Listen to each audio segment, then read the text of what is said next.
Assalamualaikum warahmatullahi wabarakatuh. Waalaikumsalam Waalaikumsalam warahmatullahi wabarakatuh. Bismillahirrahmanirrahim. Alhamdulillahirabbil alamin wassalatu wassalamu ala asyrofil anbiya wal mursalin sayyidina wa maulana Muhammadin wa ala alihi washabihi ajmain amma ba'du. Alhamdulillah, siang hari ini kita bisa melanjutkan perkuliahan kita. Hari ini kita akan melanjutkan materi kita minggu lalu. Kita sudah bahas tentang apa itu agama, kemudian bagaimana urgensinya, serta Islam dan komponen pokok ajaran Islam. Hari ini kita akan lanjutkan materi tentang integrasi iman dan ilmu. Nah, sebelum saya jelaskan materi kita siang hari ini tentang integrasi iman dan ilmu, saya ingin bertanya dulu pada kalian semua ini biar nggak ngantuk ya di jam tidur. Nah, silakan nanti angkat tangan dan jawab ya. Itu agama dan komponen pokok ajaran Islam yang salah satunya adalah iman sebagai salah satu komponen pokok di dalam ajaran Islam. Jadi iman ini harus ada gitu ya dalam diri seseorang. Nah, sekarang saya pengen tanya, apa sih yang kalian pahami tentang iman itu apa? Silakan. Angkat tangan, jelaskan. Ya, Mas Baik, Andre, terima kasih. silakan. Assalamualaikum warahmatullahi wabarakatuh, Bu Nur Hanifah dan juga teman-teman semua. Jadi yang saya ketahui Waalaikumsalam warahmatullahi terkait wabarakatuh. dengan iman itu apa? Jadi iman itu kalau menurut saya sesuatu hal atau sesuatu yang harus ada dalam diri kita sebagai acuan atau sebagai pedoman kita dalam bersikap, dalam berlangkah ke depannya sesuai dengan syariat-syariat yang telah tercantum di agama kita yang nantinya dapat menjadi petunjuk kita apa saja yang harus kita lakukan dan apa saja yang harus kita tinggalkan. Seperti itu, Bu Nur Hanifah. Oke, bagus. Ada lagi yang lain? Ya, silakan Mas Saiful. Baik Ibu, terima kasih atas kesempatannya. Saya mohon izin menambahkan dari jawabannya Andri, di mana iman itu adalah suatu kepercayaan di mana kita teguh kepada Allah Subhanahu wa taala, kepada malaikat, kitab-kitabnya, para nabi, hari akhir dan qada dan qadar. Dan iman itu juga harus dibuktikan dengan lisan, perbuatan, dan juga dengan hati. Kurang lebihnya seperti itu, Ibu. Terima kasih. Ya, Gus. Mbak Aulia Fauzia. Baik, Bu, terima kasih atas Silakan. kesempatannya. Eh, Menurut saya, iman itu artinya percaya terhadap kekuasaan Allah, adanya Allah, lalu para nabi, malaikat, dan juga kitab-kitab serta qada dan qadar. Selain itu, kita tidak hanya percaya, tetapi juga mengimaninya dan mengamalkannya dalam perbuatan kita. Terima kasih. Oke, Gus. Mbak Firly Putri. Assalamualaikum warahmatullahi wabarakatuh. Perkenalkan, nama saya Firly Putri Rahayu. Izin menambahkan, Bu, menurut saya iman itu artinya kepercayaan. Terus iman adalah kayak membenarkan dan meyakinkan dengan hati, diucapkan oleh lisan, dan diamalkan dengan perbuatan. Terima kasih. Oke. Ada lagi yang lain? Sudah? Oh, Mbak Kemala, silakan. Baik, terima kasih Bu atas kesempatannya. Izin menambahkan dari jawaban teman-teman yang lain. Menurut saya iman itu adalah suatu kepercayaan juga, di mana kita di sini iman itu juga dapat berupa pembenaran hati seperti itu, dan kita dapat membuktikannya juga dengan amal perbuatan kita. Terima kasih. Oke. Ada lagi yang lain? Silakan. Masih ada? Sudah cukup? Baik. Jadi kalau saya simpulkan tadi dari beberapa argumen atau jawaban kalian, secara tidak langsung banyak difahami ya bahwa iman itu sebuah proses hati gitu ya, karena keyakinan yang tentu nalar kan proses hati seperti itu. Nah, secara bahasa seperti apa atau bagaimana menurut Islam sendiri tentang iman itu? Ini, kalau secara bahasa, iman itu artinya memang percaya gitu ya, percaya atau yakin. Nah, namanya suatu kepercayaan, keyakinan itu adalah proses hati, bukan proses nalar kita, bukan proses logika kita. Jadi untuk percaya gitu ya, untuk percaya, untuk yakin itu tidak harus melalui proses mengetahui.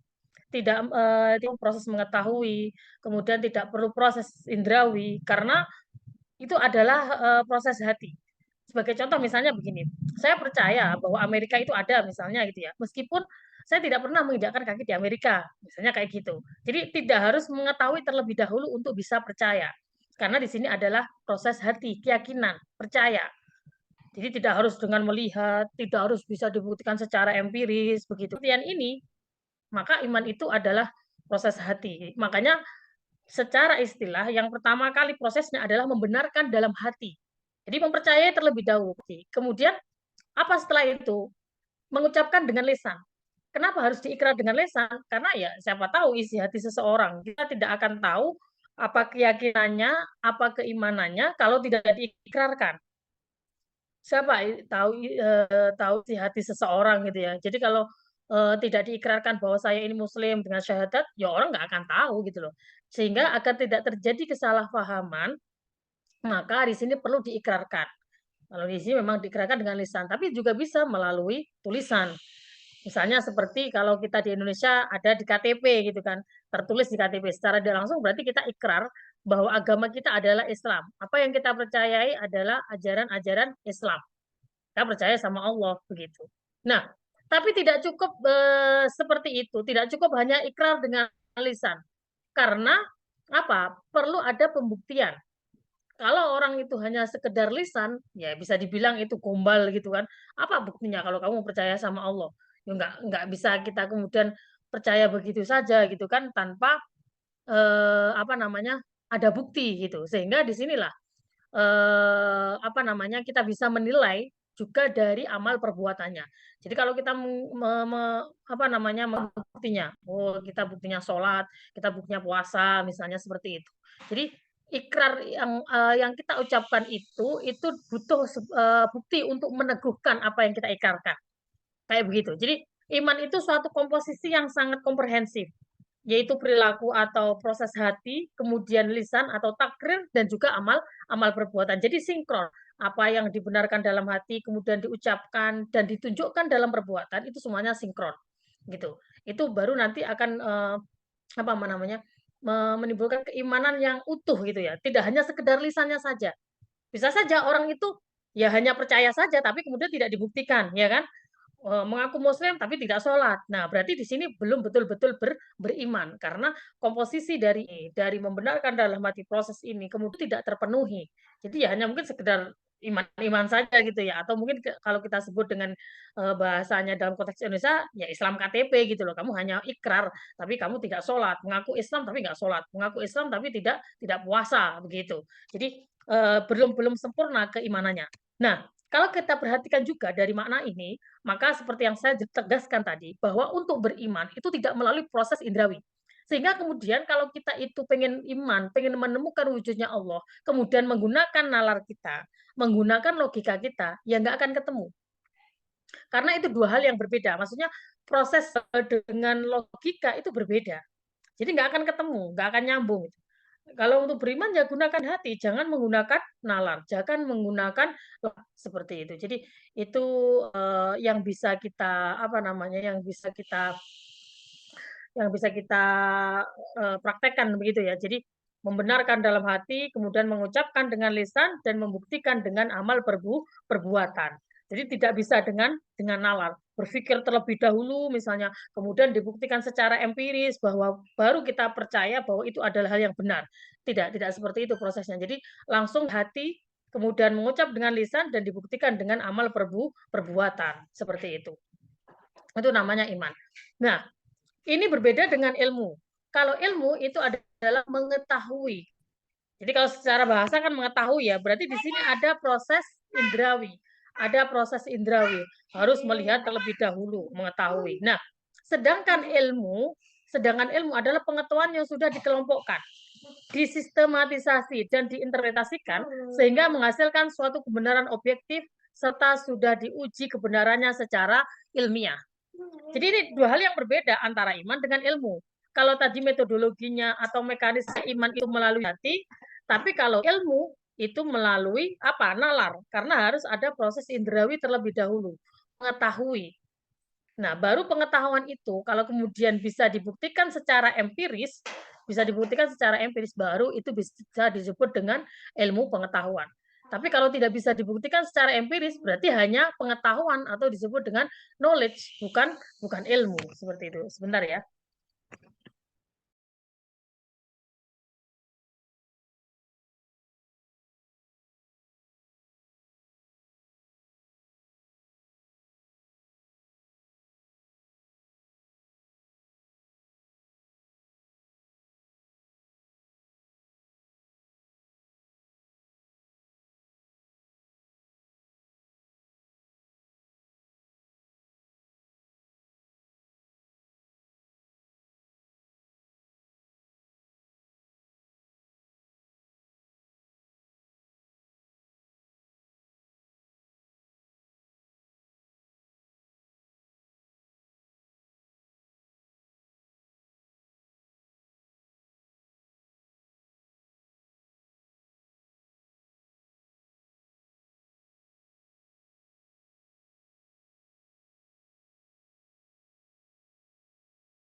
Oke, saya lanjut. Jadi kalau metodologinya ilmu, ini berbeda dengan metodologinya iman.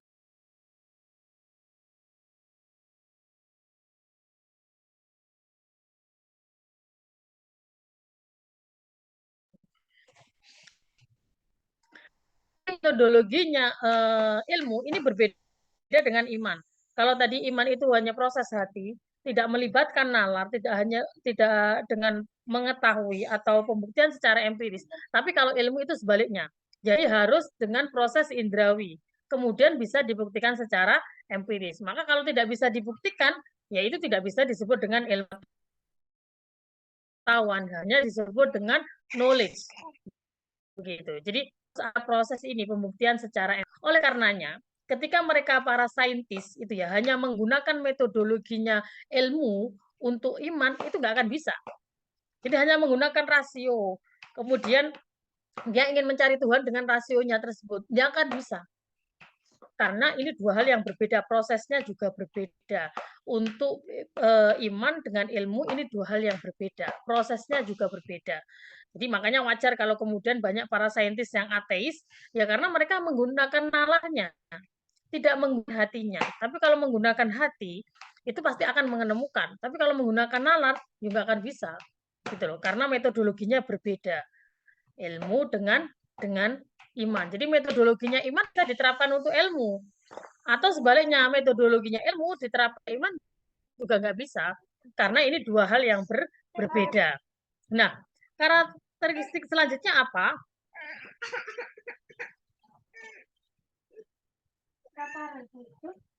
Yang pertama, bahwa ilmu itu mempercayai rasio sebagai alat untuk memperoleh pengetahuan yang benar. Standarnya ilmu itu adalah rasio. Untuk mengetahui pengetahuan itu benar atau tidak, standarnya apa? Rasio. Gitu ya. Jadi yang diutamakan. Ini masuk akal apa tidak atau logis apa tidak, itu karakteristiknya ilmu. Kemudian yang kedua, alur berpikir yang logis, yang konsisten dengan pengetahuan yang telah ada. Jadi alur berpikirnya juga demikian.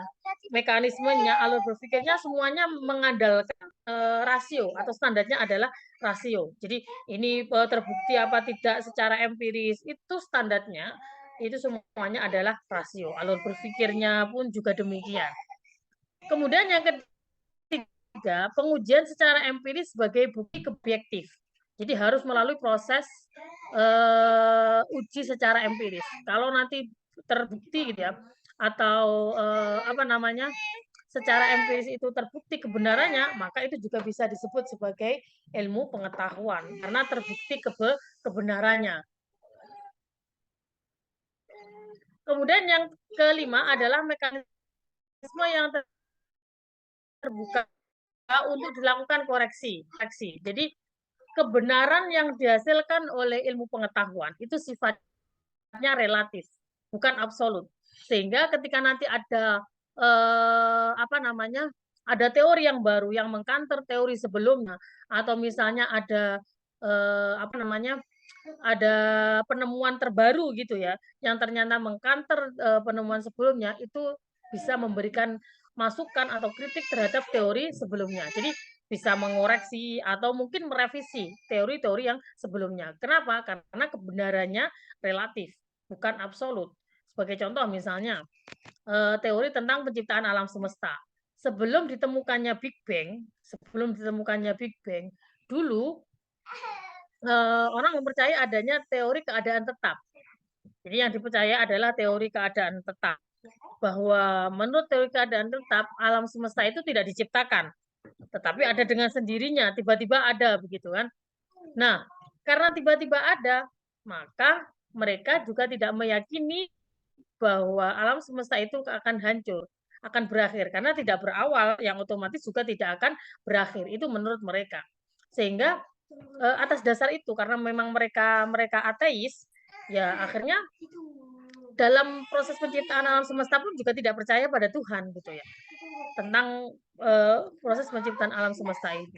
Namun demikian, dalam perkembangannya, penemuan-penemuan ilmuwan modern yang ternyata justru menemukan fakta terbaru yang ternyata bahwa alam semesta itu diciptakan dari sebuah ledakan, yang bukti-bukti atau apa namanya, sisa-sisa dari ledakan itu masih ditemukan, yang akhirnya kemudian merevisi atau mengcounter teori sebelumnya, yaitu teori keadaan tetap, sehingga sudah dianggap tidak relevan lagi. Tetapi teori Big Bang inilah yang terbaru, yang mengoreksi teori keadaan tetap, ini yang dianggap lebih relevan.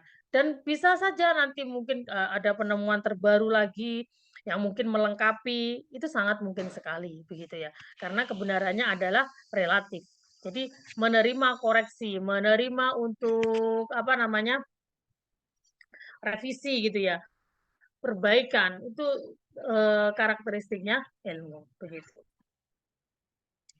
Nah, meskipun keduanya itu dua hal yang berbeda, bahwa iman itu di hati, kemudian ilmu itu di nalar atau logika, tetapi keduanya mempunyai keterkaitan.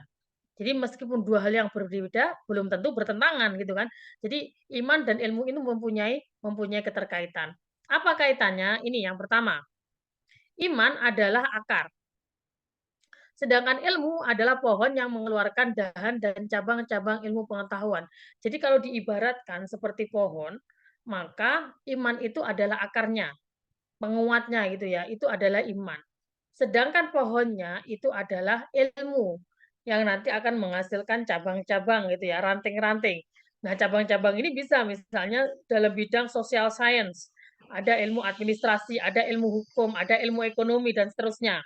Dalam natural science misalnya ada matematik, ada IPA dan seterusnya. Begitu. Jadi akan menghasilkan cabang-cabang ilmu yang lebih detail.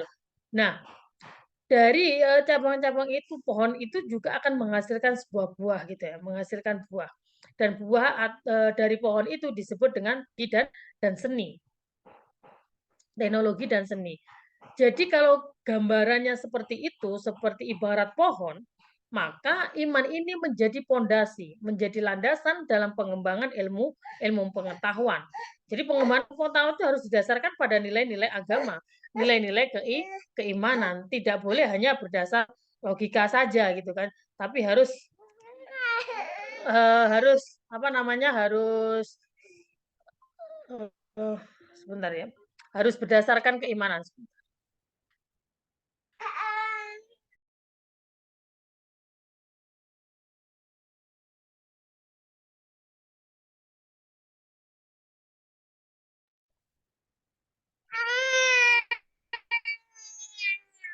Mbak Asmi, ada yang Mbak Asmi bisa ngajar sayang.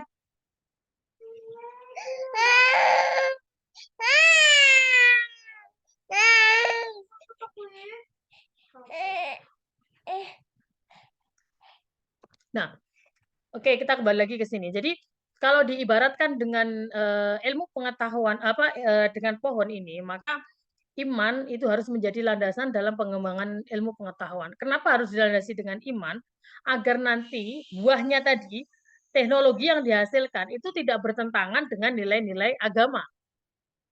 Kenapa? Karena kalau tidak, ya sangat mungkin sekali nanti dalam pengembangannya itu akan ada yang bertentangan. Sebagai contoh misalnya, kalau di Barat itu ya, paradigma yang digunakan itu adalah paradigma sekuler, sehingga memisahkan antara agama dengan ilmu pengetahuan. Agama dianggap berdiri sendiri, tidak ada kaitannya dengan iman. Tidak ada kaitannya dengan ilmu. Ilmu pun juga demikian, dianggap berdiri sendiri yang tidak tidak ada kaitannya dengan iman. Nah, apa yang latar belakangi mereka menggunakan paradigma ini? Karena memang dalam sejarahnya dulu ketika Islam pas lagi jaya-jayanya, Barat itu pas lagi mundur-mundurnya. Kenapa? Karena ada doktrin gereja. Ada doktrin gereja yang membatasi pengembangan ilmu pengetahuan waktu itu. Jadi para para ilmuwan waktu itu tidak bisa mengembangkan ilmu pengetahuan karena dianggap menyalahi doktrin gereja. Bahkan sampai akan ada yang dibunuh seperti Galileo Galilei, itu kan Galileo Galilei itu dianggap menyalahi gereja, yang akhirnya kemudian mereka memisahkan diri dari gereja, agar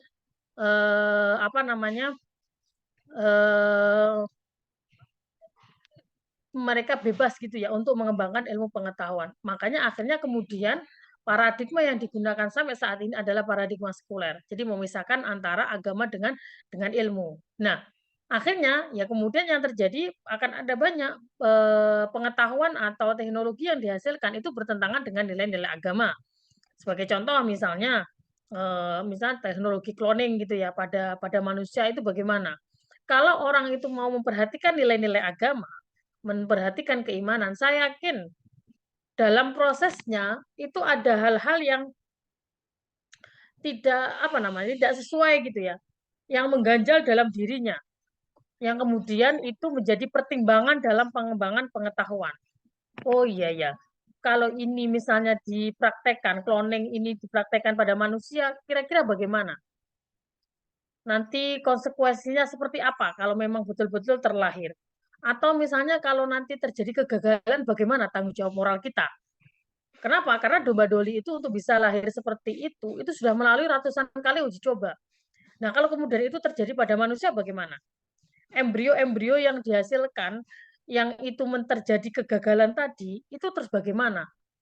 Nasibnya, terus tanggung jawab moral kita juga bagaimana? Seperti itu kan, karena itu kita punya tanggung jawab moral. Selain itu, kalau memang nanti betul-betul berhasil dan terlahir anak dari cloning tadi, nanti keturunannya itu bagaimana?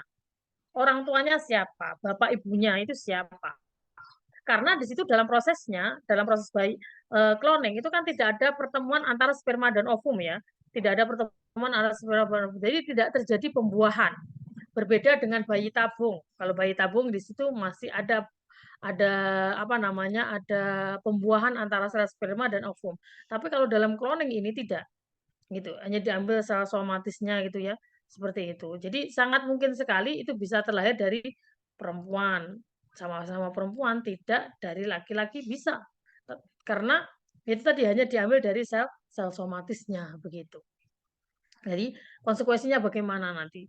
Orang tuanya siapa, kemudian hak warisnya bagaimana, dan seterusnya. Akan ada banyak konsekuensi yang harus dipertimbangkan gitu ya.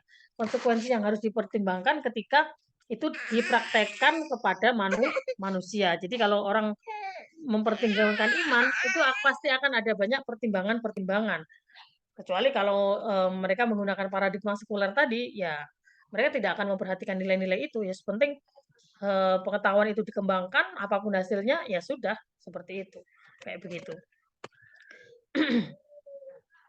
Nah, dengan demikian, ketika nanti iptek dikembangkan di atas nilai-nilai iman dan ilmu, akan menghasilkan amal soleh, bukan kerusakan alam. Jadi nanti akan tetap terarah gitu ya, bahwa teknologi nanti yang dikembangkan itu tidak akan ada yang bertentangan, tidak akan memberikan kerusakan dan seterusnya, seperti itu. Selanjutnya kaitannya seperti apa? Ini, iman itu berfungsi untuk memberikan arah bagi seorang ilmuwan untuk mengamalkan ilmunya.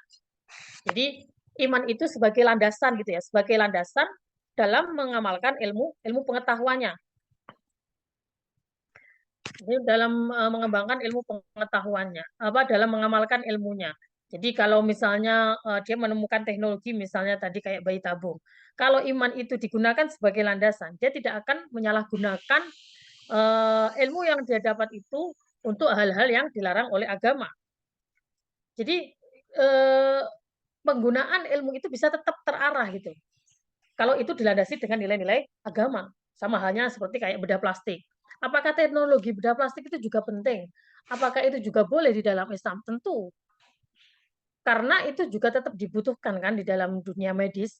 Kalau misalnya nanti terjadi kecelakaan, misalnya kemudian di sini ada yang tulang hidungnya patah, jadi di sini nggak bisa nafas gitu kan, karena nggak ada tulang hidungnya. Kemudian disitulah peran dokter bedah plastik, bisa dipasang silikon sehingga mengembalikan fungsi pernafasannya, fungsi hidungnya, seperti itu. Jadi boleh, tapi kalau kemudian tidak dilandasi keimanan, hanya berdasarkan profit, jadi profit oriented gitu ya, maka akan sangat mungkin sekali itu nanti disalahgunakan untuk misalnya kecantikan gitu kan, disalahgunakan untuk apa namanya sampai misalnya transgender gitu ya, seperti itu. Karena tidak dilandasi dengan keimanan. Jadi mungkin hasilnya pengetahuannya tidak bertentangan, tetapi kemudian disalahgunakan dalam proses implementasinya karena tidak dilandasi dengan nilai-nilai agama. Nah ini kalau dibiarkan akan semakin jauh dari agama, akan berkembang secara liar ilmu pengetahuan itu karena tidak terkontrol oleh nilai-nilai agama seperti itu. Nah, kemudian bagaimana langkah untuk membangun integrasi antara iman dan ilmu?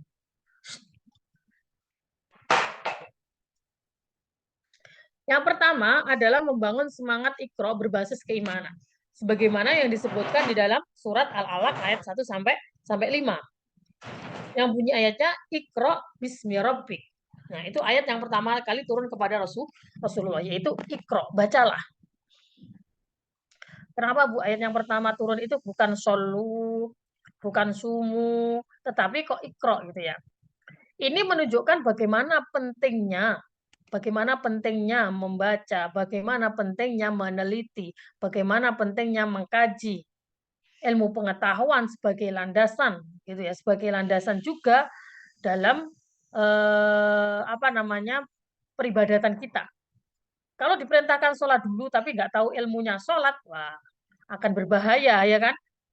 Jadi kalau misalnya dia tidak tahu ilmunya sholat, langsung ketika masuk Islam diajari gitu kan, diajari sholat. Ketika diajari sholat, ditunjukkanlah misalnya cara ruku, sujud gitu kan.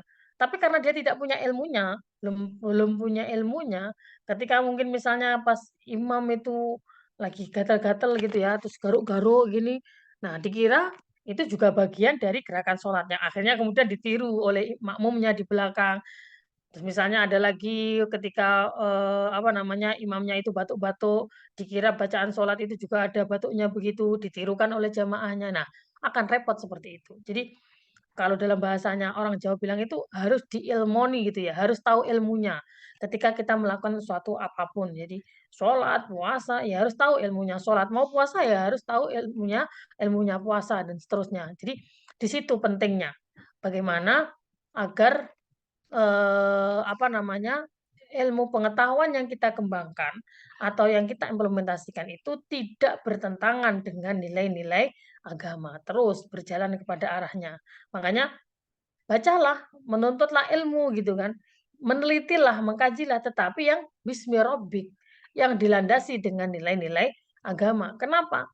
Itu tadi sebagai pengontrol, kemudian agar nanti juga tidak disalahgunakan. Nah, kalau ini betul-betul mampu diintegrasikan, maka akan menghasilkan ilmu pengetahuan yang luar biasa. Sebagaimana yang sudah dipraktekkan oleh para ilmuwan-ilmuwan Muslim waktu itu, di awal-awal Islam berkembang. Seperti ada Ibnu Sina yang ahli di bidang kedokteran, dengan karyanya Qanun Fitib, Kemudian ada Al-Khwarizmi yang menemukan angka 0, Al-Jabari yang menemukan ilmu aljabar dan seterusnya. Itu menunjukkan bagaimana para ulama waktu itu juga tidak memisahkan antara iman dengan ilmu atau ilmu dengan iman. Jadi keduanya terintegrasi. Mereka juga seorang yang hafal Al-Quran, mereka juga seorang yang hafal hadis gitu ya, juga rajin sholat malam, tetapi juga tidak kalah pentingnya mereka juga betul-betul mengkaji, meneliti. Bahkan waktu itu memang dukungan atau support dari pemerintah itu luar biasa. Ya, mereka para ulama, ilmuwan yang mau meneliti, kemudian hasilnya itu akan ditimbang. Setelah ditimbang nanti akan diganti dengan emas seperti itu. Jadi apa namanya lebih cenderung apa namanya memotivasi gitu ya, memotivasi para ilmuwan untuk terus mengembangkan ilmu pengetahuan. Jadi itu salah satu yang melatar belakangi kenapa waktu itu apa namanya ilmu pengetahuan di dalam Islam itu berkembang begitu pesat sampai menjadi rujukan para ilmuwan-ilmuwan yang lain, terutama ilmuwan-ilmuwan di Barat seperti itu. Kemudian yang kedua adalah menyatukan pemahaman antara ayat kauliyah dengan ayat kauniyah. Jadi ayat kauliyah itu ayat yang tertera di dalam Al-Quran. Sedangkan ayat kauniyah itu adalah ayat yang berada dalam alam sekitar kita.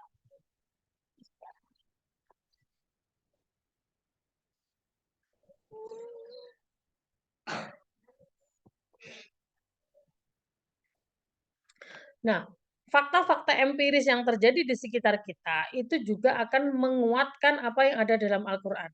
Dan apa yang ada di dalam Al-Quran itu, yang qauliyah, itu juga sebagai rujukan dalam mengembangkan ilmu pengetahuan yang ada di sekitar kita. Jadi di sini apa namanya sinkron gitu ya.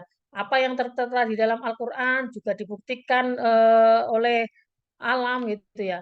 Itu bukan terpisah sendiri-sendiri gitu ya. Jadi kayak misalnya tentang teori Big Bang, itu juga di dalam Al-Quran dijelaskan, misalnya di surat Al-Anbiya ayat 30. Awalam yarladina kafaru anna samawati wal ardo kanata rutqan fafataqnahuma. Misalnya ayat itu. Ayat kauniyahnya bagaimana? Faktanya memang begitu. Bahwa alam semesta kita ini dulu terbentuk gitu ya, terbentuk dari apa? Dari sebuah ledakan besar gitu, seperti itu. Jadi antara yang tersurat dengan yang tersirat itu relevan. Jadi tidak ada yang bertentangan seperti itu. Kemudian pelajaran dari surat Al-Alaq ayat 1 sampai 5. Perintah membaca di sini tentu harus dimaknai bukan sebatas membaca, melainkan juga memahami, mengkaji, meneliti buku dunia seperti tanda-tanda kebesaran Allah tadi yang ayat kauniyah. Itu juga ayat kauliyah. Jadi yang tanda-tanda kebesaran yang ada di alam sekitar itu namanya ayat kauniyah, yang tertera di dalam Al-Quran atau yang tersurat di dalam buku itu namanya ayat kauliyah. Yang kedua, memerintahkan kita untuk belajar dan mencari ilmu pengetahuan, yaitu ayat kauliyah dan kauniyah, serta menjauhkan diri kita dari kebodohan. Jadi dari pesan surat Al-Alaq tadi menunjukkan kepada kita bagaimana pentingnya kita itu berilmu. Yarfa'illahu alladhina amanu minkum walladhina utul ilma darajat. Jadi Allah mengangkat derajat orang yang beriman dan berilmu. Jadi tidak hanya beriman saja, tapi beriman dan berilmu. Ini suatu kesatuan yang nantinya bisa mengantarkan seseorang pada derajat yang tinggi di hadapan Allah. Makanya harus diintegrasikan antara iman dengan ilmu. Beriman saja, tapi tidak tahu ilmunya, ya nggak cukup. Ibadah saja, sholat, puasa, tapi nggak tahu ilmunya puasa, yo nggak sempurna gitu kan. Atau sebaliknya, berilmu pengetahuan, pinter, tapi kemudian tidak diimbangi dengan spiritual, tidak dekat sama Allah, ya sama saja gitu. Karena logikanya bahwa ilmu itu kan miliknya Allah. Jadi kalau kita itu pengen dapat ilmunya Allah ya harus dekat sama Allah gitu kan. Jangan justru menjauh. Biar ilmu yang kita dapat itu manfaat dan barokah. Itu jadi tolong diingat-ingat. Jangan sekali-kali meninggalkan sholat, apalagi sampai meninggalkan Allah gitu ya. Karena apa namanya?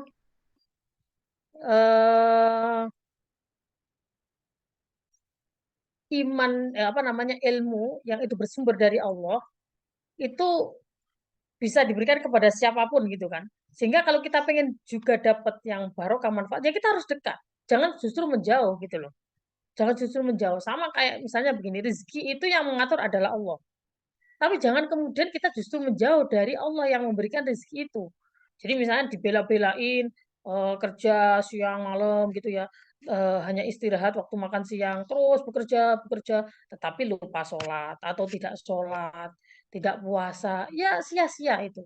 Meskipun mungkin gajinya banyak, itu tidak akan barokah seperti itu. Itu kan loh, tidak diintegrasikan antara ilmu dengan iman.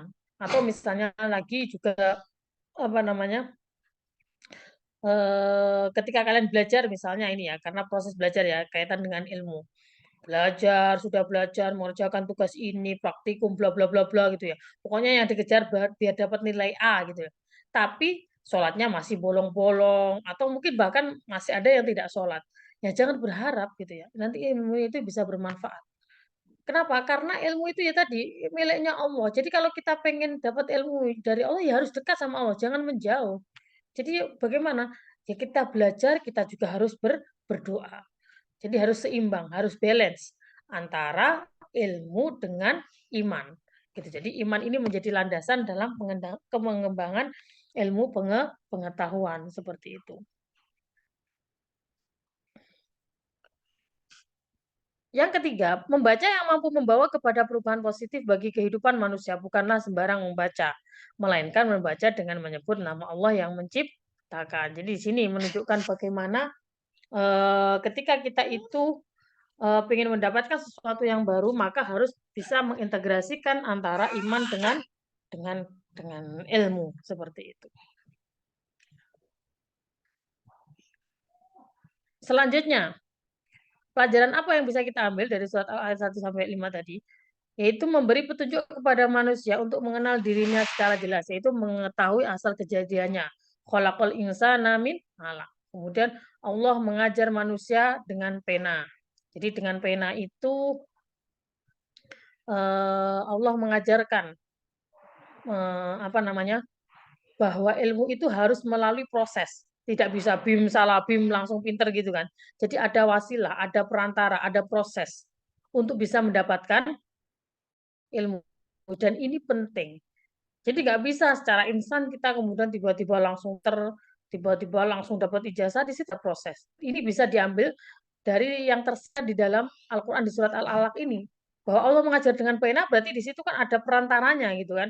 Jadi untuk belajar untuk mendapatkan ilmu ya harus belajar. Nggak bisa kemudian untuk mendapatkan ilmu hanya berdoa saja ya nggak bisa gitu loh. Jadi harus ada perantaranya gitu.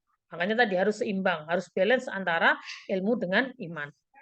Kemudian Allah mengajar manusia apa yang tidak atau belum diketahuinya. Jadi semuanya ini adalah Allah yang mengatur, yang memberikan. Sehingga tadi yang saya katakan harus dekat sama Allah. Jangan justru menjauh. Begitu, seperti itu. Itu cara membangun integrasi antara iman dengan ilmu. Nah, selanjutnya karakteristik ilmuwan Muslim. Sebagaimana yang sudah saya singgung tadi, bahwa apa yang melatar belakangi kenapa ilmuwan-ilmuwan Islam waktu itu di abad klasik itu mereka bisa mengembangkan ilmu pengetahuannya sampai hampir menguasai dunia gitu ya. Nah, ini karakteristiknya. Beberapa karakteristik atau yang menjadi faktor kenapa mereka berhasil seperti itu. Yang pertama-tama, bersungguh-sungguh belajar. Jadi ada kesungguhan, ada usaha tadi. Yang dalam surat Al-Alaq disebut dengan pena tadi ya. Jadi untuk bisa itu ya harus ada proses.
Mohon maaf tadi saya terlempar keluar.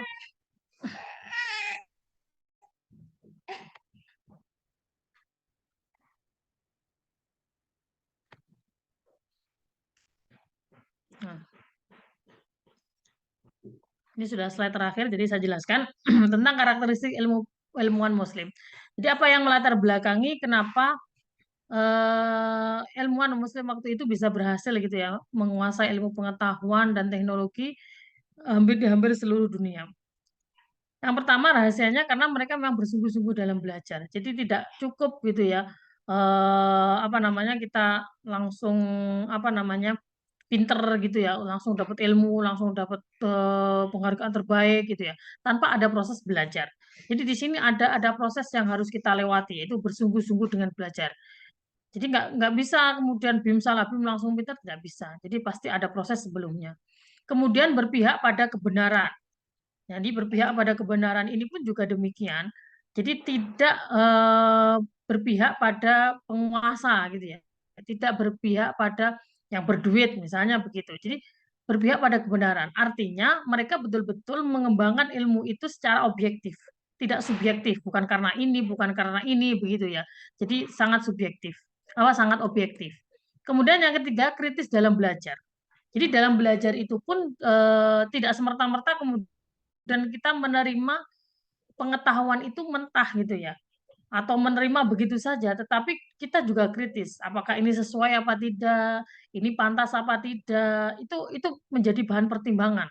Jadi tidak hanya sekedar membaca, tidak hanya sekedar meneliti, tetapi juga mengkritisi. Kemudian menyampaikan ilmu. Jadi setelah mereka dapat, mereka juga menyampaikannya, mengajarkannya seperti itu. Jadi mengajarkannya ya termasuk mengembangkan itu kan. Makanya ini menjadi salah satu rujukan para ilmuwan-ilmuwan barat yang mengembangkan ilmu pengetahuannya. Jadi karya-karya monumentalnya para ulama muslim itu, para ilmuwan muslim itu dibukukan kan. Ya tadi seperti contohnya misalnya ada Qanun Fittib, kemudian ada apa lagi? Dari karyanya Al-Ghazali dan masih banyak buku-buku yang lain itu ya. Itu sebagai rujukan kayak begitu.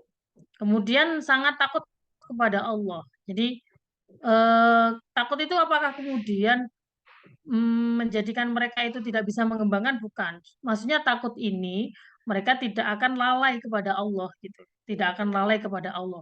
Jadi senantiasa mengingat Allah dalam setiap langkah ketika mereka mengembangkan ilmu pengetahuan.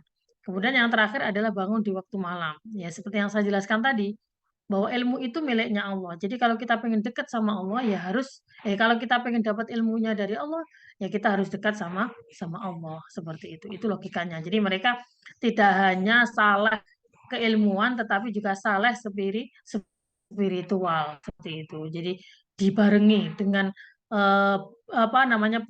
belajar sungguh-sungguh dan juga diakhiri atau dibarengi gitu ya dengan pendekatan spiritual atau dengan pendekatan kepada Allah seperti itu.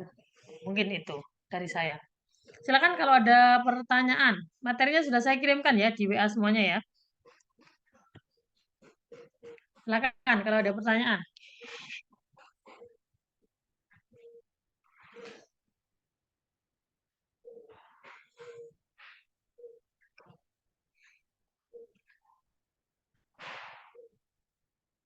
Bisa dipahami ya penjelasan saya?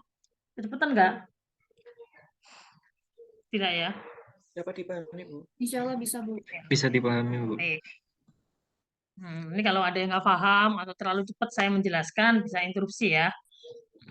Karena kan kita ya nggak tahu, mungkin bisa saja karena jaringan yang buruk gitu ya, tidak bisa terdengar dengan jelas atau bagaimana, nanti bisa interupsi. Tapi materi kan sudah saya kirimkan, jadi kalian bisa mempelajari terlebih dahulu ya. Jadi kalau ada yang tidak paham, mungkin bisa langsung ditanyakan gitu.